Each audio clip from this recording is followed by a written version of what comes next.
Il existe un homme mort il y a 8 siècles, dont le corps n'a jamais été retrouvé, et qui coule pourtant, à cet instant précis, dans les veines de plus de 16 millions d'hommes vivants. Une étude génétique a mis au jour un fait presque impossible à croire. Près de 0,5% de la population masculine mondiale porte un chromosome X qui remonte directement à un seul individu du XIIIe siècle. Un homme né dans une tente de feutre, au bord d'une rivière dont peu de gens connaissent le nom. Cet homme s'appelait Chinggis Khan, et sa tombe reste, aujourd'hui encore, l'un des plus grands mystères archéologiques de la planète. Personne ne sait où il repose. Aucune pierre, aucune inscription, aucun indice fiable.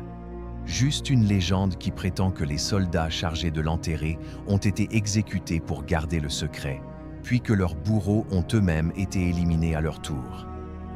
Alors avant de continuer, un petit geste tout simple. Si ce genre de mystère te fascine autant que moi, abonne-toi, parce que ce que tu vas découvrir dans les prochaines minutes va rendre cette histoire encore plus vertigineuse. Car pour comprendre comment un homme aussi puissant a pu disparaître sans laisser de traces, il faut d'abord comprendre le pays qui l'a englouti. Et ce pays s'appelle la Mongolie. Rien dans cet endroit ne se comporte comme ailleurs. Prends une carte de la Mongolie et essaie de t'en servir sur place. Tu comprendras vite qu'elle ne sert presque à rien. Le territoire s'étend sur plus d'1,5 million de kilomètres carrés, soit près de 620 000 miles carrés. Pour te donner une idée, c'est plus vaste que la France, l'Allemagne, l'Italie et le Royaume-Uni réunis. Et pourtant, à peine plus de 3 millions de personnes y vivent, moins d'habitants que dans le seul quartier de Brooklyn, à New York. Mais voici le détail qui change tout. La moitié de cette population entière est concentrée dans une seule ville, la capitale, Oulan-Bator, ce qui signifie que le reste du pays, des milliers et des milliers de kilomètres de terre, reste presque entièrement vide. Tu peux rouler pendant des jours sans croiser âmes qui vivent, rien que des steppes, des montagnes et un ciel qui semblent ne jamais s'arrêter. Et dans un espace aussi ouvert, les routes ne sont plus vraiment des routes, elles deviennent des suggestions. La Mongolie fait partie des rares pays au monde où de nombreux voyageurs se dirigent encore à la boussole. Le GPS aide bien sûr, mais dans la steppe profonde, on finit souvent par suivre de simples traces de pneus dans la terre, sans panneaux, sans station essence, sans la moindre clôture à l'horizon. On surnomme ce territoire la terre sans barrière, et cette idée de liberté, de mouvement perpétuel ne relève pas seulement d'une tradition folklorique, elle façonne une identité tout entière. Aujourd'hui encore, 30% de la population vit un mode de vie nomade, pas seulement rural, pas seulement isolé, réellement nomade. Ces familles démontent leurs maisons, les fameuses gerres rondes et blanches, et se déplacent avec leurs troupeaux, parfois plusieurs fois par an, à la poursuite de pâturages neufs et d'un équilibre saisonnier. Imagine grandir sans nom de rue, sans jardin fixe, avec pour seul repère un horizon que l'on peut suivre indéfiniment.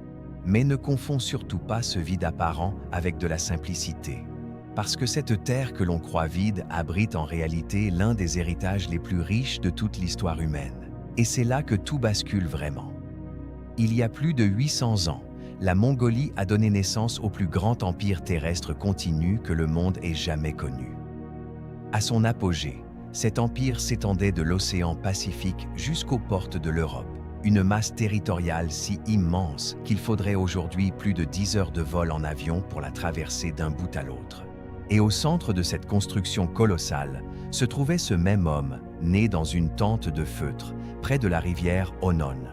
Tu le connais peut-être sous le nom de Gengis Khan, mais en Mongolie, on l'appelle Chinggis Khan, et il représente bien plus qu'une simple figure historique. Il incarne l'unité, la force, l'identité tout entière d'un peuple.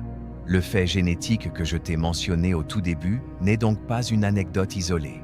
C'est la preuve tangible qu'un seul homme a redessiné la carte biologique de l'humanité, sans que personne, aujourd'hui, ne sache où reposent ses os.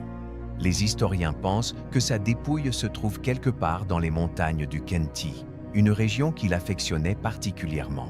Mais l'endroit exact demeure introuvable, malgré des décennies de recherche, d'expéditions et de technologies modernes. Aucun témoin, aucune tombe, seulement des murmures transmis à travers les siècles. Et si tu penses que cette terre a fini de révéler ses secrets, attends de découvrir ce qui dort sous sa surface.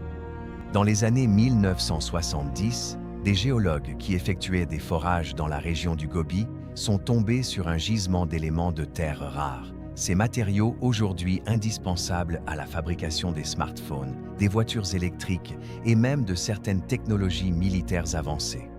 Le gisement s'est révélé si riche que la Mongolie figure désormais parmi les nations les plus riches en ressources naturelles de toute l'Asie.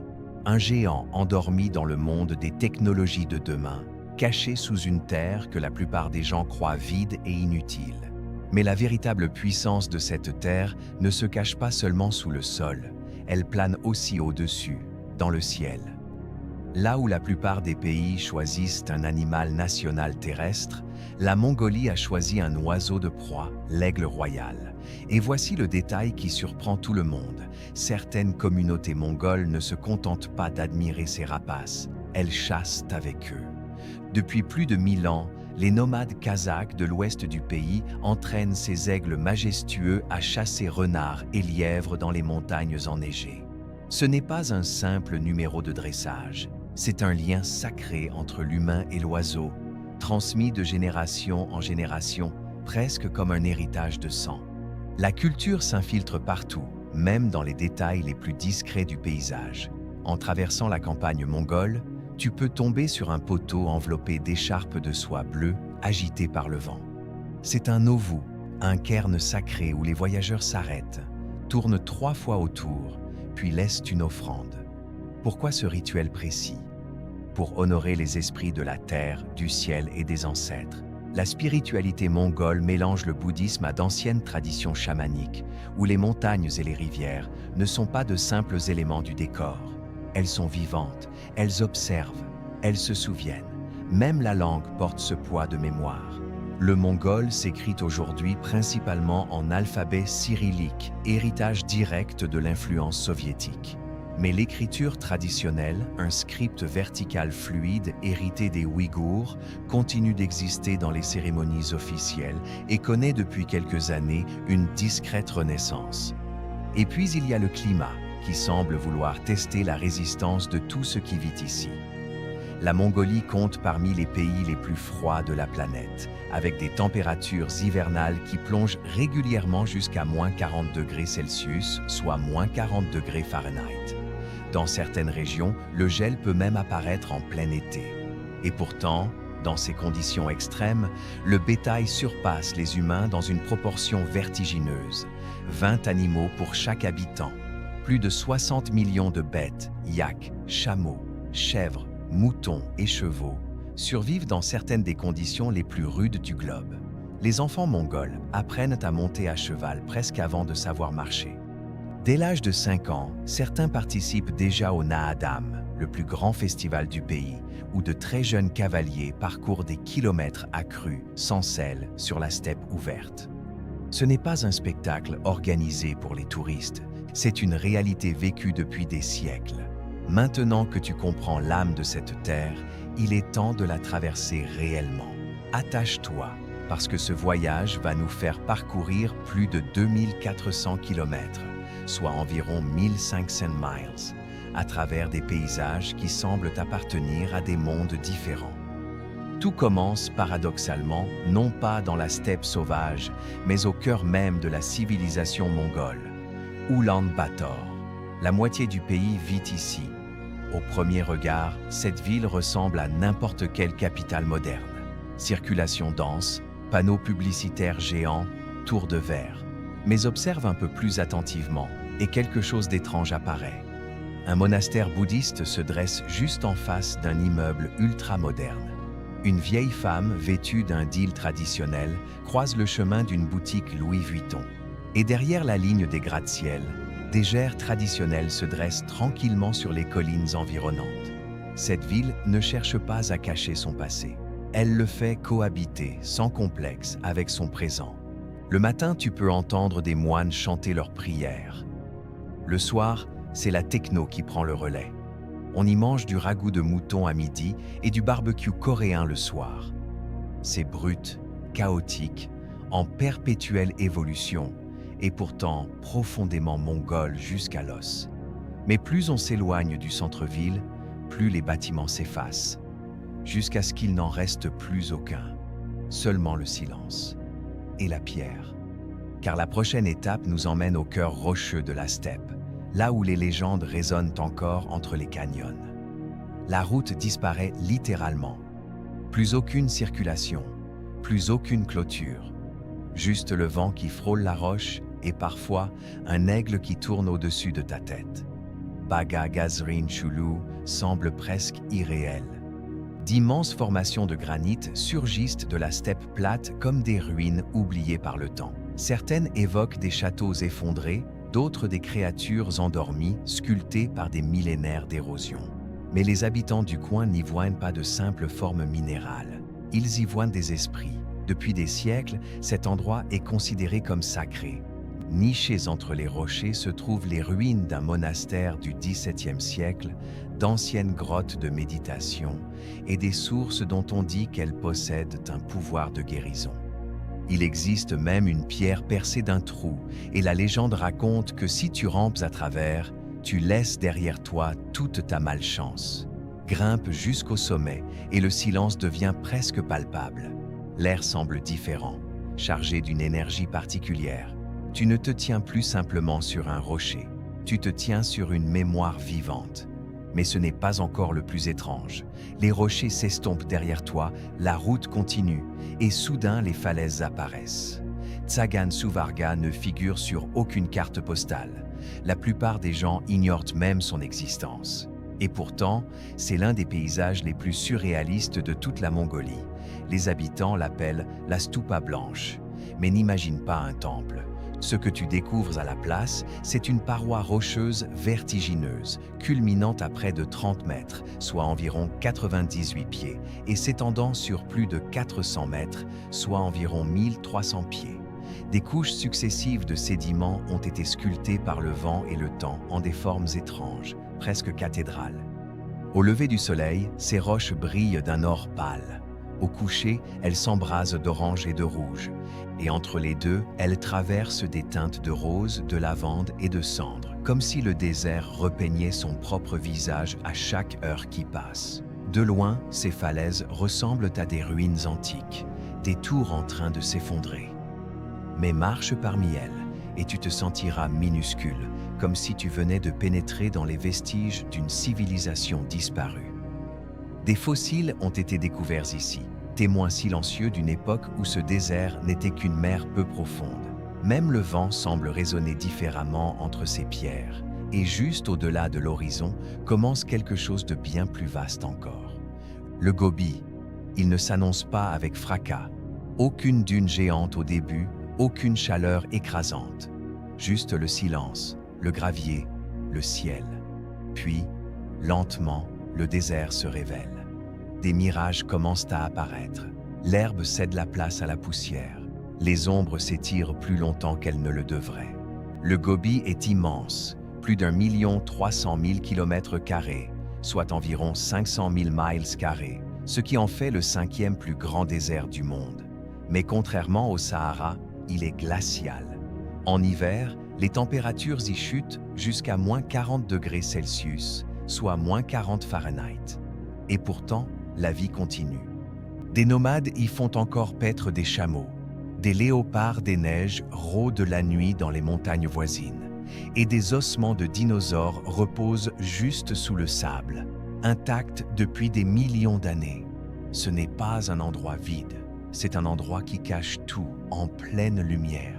Tu peux rouler des heures sans croiser personne, puis tomber sur une famille entière vivant dans une seule gerre, partageant du thé, des rires et le rythme immuable de cette terre. Mais le Gobi garde encore un secret, une voix. Caché dans ces dunes mouvantes se trouve un son si étrange que tu auras peut-être du mal à croire qu'il est réel.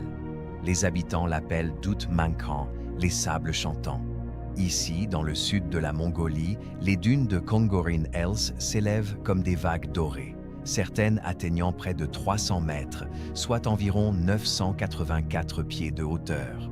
Elles s'étendent sur plus de 100 km, soit environ 62 miles, longeant une fine bande de vie verdoyante, une petite rivière alimentée par des sources souterraines. Au premier abord, les dunes semblent parfaitement immobiles, mais grimpe-les et tout change. Le sable s'enfonce sous tes pieds, le soleil brûle ta peau. Et alors, ça commence. Un bourdonnement profond, vibrant, comme un avion qui passerait au loin ou comme un chant guttural surgit des entrailles de la terre. Ce n'est pas une illusion. Ce sont les dunes elles-mêmes qui chantent, tandis que des millions de grains de sable dévalent leur pente. Les scientifiques parlent de friction, les habitants parlent du souffle des esprits anciens. Au pied des dunes, des éleveurs abreuvent leurs chameaux, des enfants courent pieds nus, et la vie semble étrangement douce dans ce lieu par ailleurs si brutal. Et juste après ces dunes surgit une couleur nouvelle, un endroit qui rougeoie au crépuscule et qui garde en son sein les plus anciennes histoires jamais écrites dans la pierre. On dirait la planète Mars. Des falaises oranges brûlées jaillissent soudainement de la plaine, leurs arêtes saisissant les derniers rayons du jour. Elles s'embrasent au coucher du soleil, d'où leur nom, les falaises enflammées. Mais ce qui se cache sous leur surface dépasse encore l'imagination. En 1922, une équipe d'explorateurs menée par Roy Chapman Andrews, l'inspiration réelle du personnage d'Indiana Jones, a découvert ici quelque chose que le monde n'avait encore jamais vu. Des œufs de dinosaures parfaitement intacts, des fossiles, des squelettes entiers, des nids complets. Cette découverte a bouleversé tout ce que l'on pensait savoir sur la vie préhistorique. Depuis, les paléontologues y ont mis au jour des restes de vélociraptors, de protocératops, d'oviraptors et même des créatures qui n'avaient encore jamais été identifiées. Et pourtant, on peut encore aujourd'hui marcher ici, seul, en toute liberté. Aucun guichet, aucun musée, juste le vent, le sable et le temps. Si tu as de la chance, tu apercevras peut-être un fossile qui s'échappe lentement de la falaise. Mais surtout, ne le touche pas. La loi l'interdit formellement et certains disent même qu'il porte malheur. Mais laissons les ossements derrière nous pour suivre à présent une ruine d'un tout autre genre. Une ruine bâtie non pas par le temps, mais par la foi humaine, puis détruite par la violence des hommes. Tu ne trouves pas Onguin Kid, c'est lui qui te trouve. Après des heures de terre vide, quelques falaises éparses surgissent de la poussière, et dans leur ombre, tu commences à distinguer des murs effondrés, des plateformes de pierre, les ossements dispersés d'un monastère oublié. Onguin Kid fut autrefois l'un des plus grands monastères de Mongolie, abritant plus de 1000 moines. Mais dans les années 1930, tout a basculé. Des purges communistes ont balayé le pays, réduisant ce site sacré en ruine en l'espace de quelques mois à peine. Seuls quelques moines ont survécu. La plupart ont été exilés ou exécutés. Aujourd'hui, les ruines demeurent silencieuses. Un petit temple a été reconstruit et quelques moines sont revenus s'y installer. Mais le silence conserve tout son poids. Tu peux marcher parmi les vestiges de dizaines de bâtiments, salles de classe, halls de méditation, temples, tous détruits, et pourtant encore debout sous une forme presque fantomatique. Et si tu restes jusqu'au coucher du soleil, les roches rouges s'embrasent, le vent siffle à travers les fenêtres brisées, et tu commences à ressentir quelque chose. Une présence, comme si le passé n'avait jamais vraiment disparu, simplement enfoui sous le sable et la mémoire. Mais plus au nord se trouve quelque chose d'encore plus ancien. Pas une ruine cette fois, mais un monument toujours vivant. On a peine à croire qu'il tient encore debout. Erdenésiu est le plus ancien monastère bouddhiste encore existant en Mongolie, construit au XVIe siècle sur le site même de l'ancienne capitale mongole, Karakorum. Et lorsque tu le découvres pour la première fois, le souffle te manque littéralement. De hauts murs blancs s'étendent à perte de vue, ponctués de 108 stupas, parfaitement alignés, resplendissant sous le soleil. À l'intérieur, un enchevêtrement de temples, de moulins à prière et de sculptures en bois, usés par des siècles de vent et de dévotion. Durant l'ère soviétique, Erdenezuhu fut partiellement détruit. Mais contrairement à Ongjin-Khid, il ne fut jamais totalement perdu. Transformé en musée, il a lentement repris vie. Aujourd'hui, les moines chantent à nouveau dans les cours intérieures. Les visiteurs y allument de l'encens. Et chaque recoin porte des couches d'histoire mêlées, mongoles, chinoises, tibétaines, soviétiques. Ce n'est pas seulement un lieu sacré, c'est un symbole de résilience pure. Marche dans le sens des aiguilles d'une montre autour des stupas. Fais tourner un moulin à prière et écoute. Tu entendras peut-être le vent, ou peut-être autre chose. Juste au-delà de ces murs sacrés, le paysage recommence à changer. Les arbres se raréfient, l'herbe cède la place au sable, et, sorti de nulle part, le désert revient. C'est le genre d'endroit qui ne devrait pas exister. Elsen-Tasarkai forme une bande étroite de désert, une explosion soudaine de dunes dorées entourées de champs verdoyants et de montagnes lointaines. On le surnomme parfois le mini-Gobi, mais il n'a rien de petit. Ces dunes s'étendent sur plus de 80 km, soit environ 50 miles, formant un ruban surréaliste de sable au cœur de la Mongolie centrale. Et le contraste est saisissant. D'un côté, des yaks paissent près des rivières. De l'autre, des chameaux se reposent dans les dunes. C'est ici que les écosystèmes entrent en collision. Là où la forêt rencontre la steppe, et où la steppe rencontre le sable.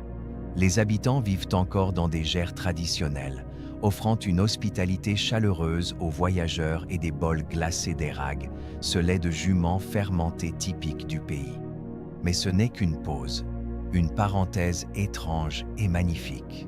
Car la terre qui nous attend ensuite est encore plus ancienne, plus sauvage, sculptée non pas par le vent, mais par le temps et par l'eau. Nous voici maintenant dans une vallée qui façonne la culture mongole depuis plus de 1000 ans. La route n'y est pas balisée.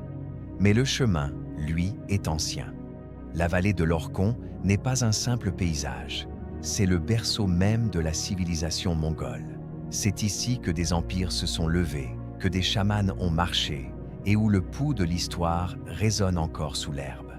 Au premier regard, tout paraît simple. Des collines verdoyantes, ondulantes, des troupeaux de chevaux, une rivière qui traverse la terre. Mais regarde de plus près, et tu distingueras les contours de quelque chose de bien plus ancien. Des inscriptions en écriture turcique gravées dans la pierre, des tumulus funéraires, les ruines de campements royaux qui accueillaient autrefois khans et émissaires venus de la moitié du monde connu. La vallée s'étend sur plus de 120 km, soit environ 75 miles, et elle n'est pas seulement vaste, elle est vivante. En été, l'air se remplit de chants d'oiseaux et du martèlement des sabots. En hiver, elle se fige dans un silence absolu. Et entre les deux saisons, elle raconte des histoires, chuchotées par le vent et par l'eau. Certains affirment que c'est ici même que Chinggis Khan a commencé son ascension vers le pouvoir. D'autres pensent que cette vallée possède une énergie spirituelle unique au monde. Mais quelle que soit ta croyance, une chose reste indéniable, ce que l'on ressent ici ne s'explique pas facilement. Et juste au moment où tu penses avoir touché quelque chose de véritablement ancien, la terre se transforme encore. Direction plein nord, loin, très loin, vers un lac si profond qu'on le dit sans fond. On l'appelle la perle bleue de Mongolie. Le lac Khövsgöl est bien plus que magnifique, il est sacré.